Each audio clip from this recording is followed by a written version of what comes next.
Hi children, good morning everyone. Children, open in your EVS textbook, page number 17. Let's continue the lesson.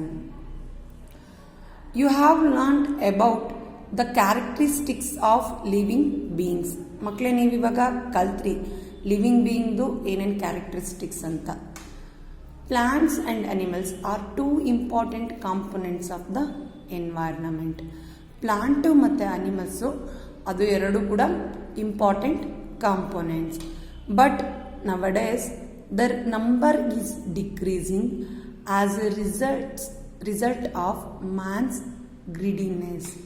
So ಅಂದರೆ ಇವಾಗ ನಾವು ಈ ಮನುಷ್ಯರ ದುರಾಸೆಯಿಂದ ಏನು ಮಾಡ್ತಾ ಇದೆ, ಇಲ್ಲಿ ಡಿಕ್ರೀಸ್ದು ಪ್ಲಾಂಟ್ಸ್ದೇ ಆಗ್ಬೋದು ಅಥವಾ ಅನಿಮಲ್ಸ್ದೇ ಆಗ್ಬೋದು, ನಂಬರ್ ಏನಾಗ್ತಾ ಇದೆ, ಡಿಕ್ರೀಸ್ ಆಗ್ತಾ ಹೋಗ್ತಾ ಇದೆ. Protection of plant and animals is the need of the day. So ಅಂದರೆ ಇವಾಗ ಈ ಪ್ರೊಟೆಕ್ಷನ್ ಮಾಡೋದು ಪ್ಲಾಂಟ್ಸ್ನು ಮತ್ತು ಅನಿಮಲ್ಸ್ನು ಸೊ ನಮಗೆ ತುಂಬ ಅವಶ್ಯಕತೆ ಇದೆ. Why should be protect plants? ಯಾಕೆ ನಾವು ಪ್ಲಾಂಟ್ಸ್ನ ಪ್ರೊಟೆಕ್ಟ್ ಮಾಡಬೇಕು? Because for rain, for food, for future generations. So ರೈನ್ಗೋಸ್ಕರ ಕಾಡಿದ್ರೆ ಮಳೆ ಚೆನ್ನಾಗಾಗುತ್ತೆ, ಆ ಥರ. ಫಾರ್ ಫುಡ್, ಸೊ ನಾವು ಫುಡ್ಗೋಸ್ಕರನೂ ಪ್ರೊಟೆಕ್ಟ್ ಮಾಡಬೇಕು. ನಮ್ಮ ನೆಕ್ಸ್ಟ್ ಜನ್ರೇಷನ್ಗೋಸ್ಕರ ನಾವು ಪ್ಲಾಂಟ್ಸ್ನ ಪ್ರೊಟೆಕ್ಟ್ ಮಾಡಬೇಕು. Discuss with your friends about the methods of protecting plants. So ಮಕ್ಕಳೇ, ನೀವು ನಿಮ್ಮ ಫ್ರೆಂಡ್ಸ್ ಹತ್ರ ಡಿಸ್ಕಸ್ ಮಾಡಿ ಯಾವ್ಯಾವ ಥರ ಯಾವ್ಯಾವ ಮೆಥಡ್ಸ್ ಯೂಸ್ ಮಾಡಿ ನಾವು ಪ್ಲಾಂಟ್ಸ್ನ ಪ್ರೊಟೆಕ್ಟ್ ಮಾಡ್ಬೋದು ಅಂತ. Okay, next importance of animal protection. So ಇವಾಗ ಇಂಪಾರ್ಟೆನ್ಸ್ ಹೇಳ್ತಾ ಇದ್ದೀನಿ ಅನಿಮಲ್ ಪ್ರೊಟೆಕ್ಷನ್ ಬಗ್ಗೆ. Read the incident given below. So ಇಲ್ಲೊಂದು ಇನ್ಸಿಡೆಂಟ್ ಇದೆ, ಅದನ್ನು ಮಕ್ಕಳೇ ಓದೋಣ ಬನ್ನಿ. Once in a Borneo there were too many flies. ಬೋನಿಯೋದಲ್ಲಿ ಟೂ ಮೆನಿ ಫ್ಲೈಸ್ ಇತ್ತು. Insecticides were used to control them. So flies ತುಂಬ ಅಂದರೆ ನೊಣಗಳು ಜಾಸ್ತಿ ಇದ್ದಾಗ ನಾವು ಅದನ್ನು ಏನು ಮಾಡಿದ್ವಿ, ಸೊ ತುಂಬ ಇದೆ ಅಂತ ಅಂದ್ಬಿಟ್ಟು ಇನ್ಸೆಕ್ಟಿಸೈಡ್ಸ್ ಅಂದರೆ ಕೀಟನಾಶಕಗಳನ್ನ ಯೂಸ್ ಮಾಡಿ ಅದನ್ನ ಕಂಟ್ರೋಲ್ ಮಾಡ್ತಾ ಇದೀವಿ. ಸೊ ಅವಾಗ ಏನಾಗುತ್ತೆ, ಆಲ್ ಫ್ಲೈಸ್ ಡೆಡ್. ಅಲ್ಲಿರೋ ಎಲ್ಲ ಫ್ಲೈಸ್ ಏನಾಗುತ್ತೆ, ಡೆಡ್ ಆಗೋಗುತ್ತೆ. Lizard started eating the dead flies. So ಅದೇನು ಸತ್ತೋಯ್ತು ನೊಣಗಳು, ಅದನ್ನು ಲಿಸರ್ಡ್ಸು ಈಟ್ ಮಾಡ್ತಾರೆ. As a result the insecticides in the body of the flies entered the lizards body. So ಏನು ಇನ್ಸೆಕ್ಟಿಸೈಡ್ಸು ಫಸ್ಟು ಫ್ಲೈಸಲ್ಲಿತ್ತು, ಫ್ಲೈಸ್ನ ಲಿಸರ್ಡ್ಸು ಹೀಟ್ ಮಾಡಿದ್ವು. ಸೊ ಇವಾಗೆಲ್ಲ ಇನ್ಸೆಕ್ಟಿಸೈಡ್ಸು ಲಿಸರ್ಡ್ ಬಾಡಿಗೆ ಎಂಟರ್ ಆಯಿತು. Their movement slow down. So ಅವಾಗ lizard movement slow ಆಯಿತು. ನಾವು cats could easily hunt them. So ಅವಾಗ ಕ್ಯಾಟ್ ಏನಾಯಿತು, ಈಸಿಯಾಗಿ ಬೇಟೆಯಾಡ್ತು ಅದನ್ನು. ಸೊ ಅದು ತಿಂದ್ಕೊಂತು ಲಿಸರ್ಡ್ನ. The insecticides which entered the body of cats through lizard turned poisonous for them and many cats died. So ಅದು ಏನಾಯಿತು, ಲಿಸರ್ಡ್ಸ್ ಕ್ಯಾಟ್ ಬಾಡಿನ ಎಂಟರ್ ಆಯಿತು. ಸೊ ಅವಾಗ ಕ್ಯಾಟ್ ಬಾಡಿ ಏನಾಯಿತು, ಪಾಯ್ಸನಸ್ ಆಗಿ ಕೆಲವು ಅಂದರೆ ಮೆನಿ ಕ್ಯಾಟ್ಸ್ ಏನಾಯಿತು, ಡೈಡ್ ಆಗುತ್ತೆ. As the number of cats decreased. So ಅವಾಗ ಏನಾಯಿತು, ಕ್ಯಾಟ್ಸ್ ನಂಬರು ಕಮ್ಮಿ ಆಯಿತು. ಯಾಕೆ ಸತ್ತೋದ್ಬಿಟ್ವಲ್ಲ ಕೆಲವು ಕ್ಯಾಟ್ಸ್ಗಳು. The number of rats increased enormously. So ಅವಾಗ ಏನಾಯಿತು, ರ್ಯಾಟ್ಸ್ ನಂಬರು, ಕ್ಯಾಟ್ ಇದ್ದಿದ್ರೆ ರ್ಯಾಟ್ಸ್ನ ತಿಂತಿತ್ತು, ಬಟ್ ಕ್ಯಾಟ್ ನಂಬರ್ಸ್ ಕಮ್ಮಿ ಆಗಿದ್ದಕ್ಕೆ ಈ ರ್ಯಾಟ್ಸ್ಗಳ ನಂಬರ್ ಏನಾಯಿತು, ಎನಾಮರಸ್ಲಿ ಇನ್ಕ್ರೀಸ್ ಜಾಸ್ತಿ ಆಯಿತು. ಹೌದು. Because of this plague diseases erupted and caused the death of many people. So ಅದರಿಂದ ಏನಾಯಿತು, ಪ್ಲೇಗ್ ಡಿಸೀಸಸ್ಸು ಉಟ್ಕೊಂತು. ಸೊ ಎಷ್ಟೊಂದು ಜನ ಸಾವಿಗೆ ಕಾರಣ ಆಯಿತು. So government had to import cats from other country. Import ಅಂದರೆ ಗೌರ್ನಮೆಂಟ್ ಏನು ಮಾಡ್ತು, ಬೇರೆ ಕಡೆಯಿಂದ ಇಂಪೋರ್ಟ್, ಸೊ ಬೇರೆ ಕಡೆಯಿಂದ ಬೇರೆ ಕಂಟ್ರಿಯಿಂದ ಕ್ಯಾಟ್ನ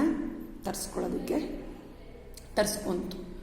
this incident conveys the importance of animal protection and balance of living beings in nature. So incident ನೋಡಿ, ಒಂದು ನೊಣ ಸತ್ತೋಗಿದ್ದನ ಅದನ್ನು ಲಿಸರ್ಟ್ ತಿಂತು, ಲಿಸರ್ಟ್ ಸತ್ತೋಗಿದ್ದನ್ನ ಕ್ಯಾಟ್ ತಿಂತು, ಕ್ಯಾಟ್ ಸತ್ತೋಗಿದ್ದನ್ನ ಕ್ಯಾಟು ಇಲ್ಲ ಅಂತಂದರೆ ಅಲ್ಲಿ ಏನಾಯಿತು, ರ್ಯಾಟ್ಸ್ಗಳು ಜಾಸ್ತಿ ಆದವು. ಸೊ ಅದರಿಂದ ಪ್ಲೇಗ್ ಬಂತು, ಎಷ್ಟೋ ಜನ ಸತ್ತೋದು. ಸೊ ಅದಕ್ಕೆ ನಮಗೆ ಪ್ರೊಟೆಕ್ಟ್ ಮಾಡಿದಿದ್ರೆ, ಸೊ ನಮ್ಮ ಲಿವಿಂಗ್ ಬೀಯಿಂಗ್ಸಲ್ಲಿ ಆ ನೇಚರು ಏನಾಗಿರೋದು, ಸೊ ಒಂದು ಬ್ಯಾಲೆನ್ಸಿಂಗಲ್ಲಾಗಿರೋದು ನಾವು ಪ್ರೊಟೆಕ್ಟ್ ಮಾಡಿದರೆ. Okay, next many more points about the importance of animals protection is given below. ಅಂದರೆ ಬೇರೆ ಬೇರೆ ಪಾಯಿಂಟ್ಸ್, ಜಾಸ್ತಿ ಪಾಯಿಂಟ್ಸ್ನ ಕೊಟ್ಟಿದ್ದಾರೆ. ಸೊ ಓದೋಣ ಬನ್ನಿ. Animals play an important role in maintaining the environmental balance. So animals, ಏನು ಅನಿಮಲ್ಸ್ ಇದೆ ಅದು ಒಂದು ಇಂಪಾರ್ಟೆಂಟ್ ರೋಲ್ ಮೇಂಟೈನ್ ಮಾಡೋದಕ್ಕೆ ಎನ್ವಿರಾನ್ಮೆಂಟಲ್ನ ಬ್ಯಾಲೆನ್ಸ್ ಆಗಿ ಒಂದು ಇಂಪಾರ್ಟೆಂಟ್ ರೋಲ್ ಅನಿಮಲ್ಸ್ಗಳು. If animals are destroyed it affects other organisms and there will be scarcity of food. So animals ನಾವೇನಾದ್ರು destroy ಮಾಡಿದ್ರೆ ಸೊ ಅದು ಏನಾಗುತ್ತೆ, ಬೇರೆ ಆರ್ಗ್ಯಾನಿಸಮ್ಸ್ಗೆ ಆಹಾರದ ಕೊರತೆ ಉಂಟಾಗುತ್ತೆ. In the recent years the government has taken measures to protect animals through national forest, wild life sanctuaries, bird sanctuaries and reserved forest. Hunting is banned. So ಇವಾಗ ರೀಸೆಂಟ್ ಇಯರ್ಸ್ ಇವಾಗೆಲ್ಲ ನೋಡಿ, ಆ ಪಕ್ಷಿಧಾಮ, ಇದು ಅರಣ್ಯಧಾಮ, ಇದೊಂದು forest.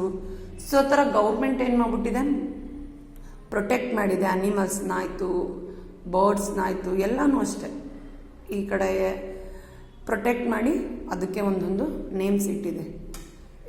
In the recent years the government has taken measure to protect animals through. ಅಂದರೆ ಯಾವ ಥರ ಪ್ರೊಟೆಕ್ಟ್ ಮಾಡಬೇಕು ಅಂದರೆ ನ್ಯಾಷನಲ್ ಫಾರೆಸ್ಟ್, ಇದರಲ್ಲಿ ಸುಮಾರು ಅನಿಮಲ್ಸ್ ಇರುತ್ತೆ, ವೈಲ್ಡ್ ಲೈಫ್ ಸ್ಯಾಂಚುರೀಸ್ ಅದರಲ್ಲೂ ಕೂಡ, ಮತ್ತು ಬರ್ಡ್ ಸ್ಯಾಂಚುರೀಸ್ ಅಂದರೆ ಪಕ್ಷಿಧಾಮಗಳಂತ, ಆ್ಯಂಡ್ ರಿಸರ್ವ್ಡ್ ಫಾರೆಸ್ಟ್. ಸೊ ಅವಾಗ ಏನಾಗುತ್ತೆ, ಬೇಟೆ ಆಡೋದು, ಹಂಟಿಂಗ್ ಈಸ್ ಬ್ಯಾಲೆನ್ಸ್ ಆಗೋಗುತ್ತೆ. ಆಕ್ಟಿವಿಟಿ ಮಕ್ಕಳೇ, list out the national reserve forest, wild life sanctuaries and bird sanctuaries in Kannada. ಮಕ್ಕಳೇ ಇದು ಆ್ಯಕ್ಟಿವಿಟಿ ನೀವೇ ಲಿಸ್ಟ್ ಔಟ್ ಮಾಡಬೇಕು. ಅಂದರೆ ಯಾವುದು ಕರ್ನಾಟಕದಲ್ಲಿ ವೈಲ್ಡ್ ಲೈಫ್ ಸ್ಯಾಂಚುರೀಸ್ ಎಲ್ಲಿದೆ, ಬರ್ಡ್ ಸ್ಯಾಂಚುರೀಸ್ ಎಲ್ಲಿದೆ, ಮತ್ತು reserve forest, national reserve forest ಎಲ್ಲಿದೆ ಅಂತ ನೀವು ಮಕ್ಕಳೇ ಈ ಕಾಲಮಲ್ಲಿ ಬರೀಬೇಕು. The living world around us is a wonder. ಅಂದರೆ ಲಿವಿಂಗ್ ವರ್ಡ್ ಏನು ತುಂಬ ಅದ್ಭುತವಾಗಿರುತ್ತೆ. Knowing about the plants and animals we should protect them. So ನಮ್ಗೆ ಇವಾಗ ಗೊತ್ತಾಯಿತು ಪ್ಲಾಂಟ್ಸಿಂದ ಎಷ್ಟು ಅನುಕೂಲ ಇದೆ, ಅನಿಮಲ್ಸಿಂದ ಎಷ್ಟು ಅನುಕೂಲ ಇದೆ. ಸೊ ಅದಕ್ಕೆ ನಾವೇನು ಮಾಡಬೇಕು, ಅದನ್ನು ನಾವೆಲ್ಲರೂ ಪ್ರೊಟೆಕ್ಟ್ ಮಾಡಬೇಕು. Then only the existing environment we see now will be available to the future generations. ಅಂದರೆ ನಾವು ಇವಾಗಲೇ ಎಲ್ಲನೂ ಖರ್ಚು ಮಾಡಿ ಎಲ್ಲ ವೇಸ್ಟ್ ಮಾಡಿದ್ರೆ ನೆಕ್ಸ್ಟ್ ಜನ್ರೇಷನ್ಗೆ ಏನೂ ಸಿಗಲ್ಲ. ಸೊ ನಾವು ಅದಕ್ಕೆ ಏನು ಮಾಡಬೇಕು, ಪ್ಲಾಂಟ್ಸ್ನೇ ಆಗಲಿ ಅನಿಮಲ್ಸ್ನೇ ಆಗಲಿ ಮಕ್ಕಳೇ ಪ್ರೊಟೆಕ್ಟ್ ಮಾಡಬೇಕು. Remember always that we protect nature, it will protect us. So ಮಕ್ಕಳೇ ನೆನಪಲ್ಲಿ ಇಟ್ಕೊಳ್ಳಿ, ನಾವು ಯಾವಾಗ್ಲೂ ನೇಚರ್ ಅಂದರೆ ಪ್ರಕೃತಿನ ನಾವು ಪ್ರೊಟೆಕ್ಟ್ ಮಾಡಬೇಕು. ಸೊ ಅದೇನು ಮಾಡುತ್ತೆ, ನಮ್ಮನ್ನು ಪ್ರೊಟೆಕ್ಟ್ ಮಾಡುತ್ತೆ. Okay children, thank you.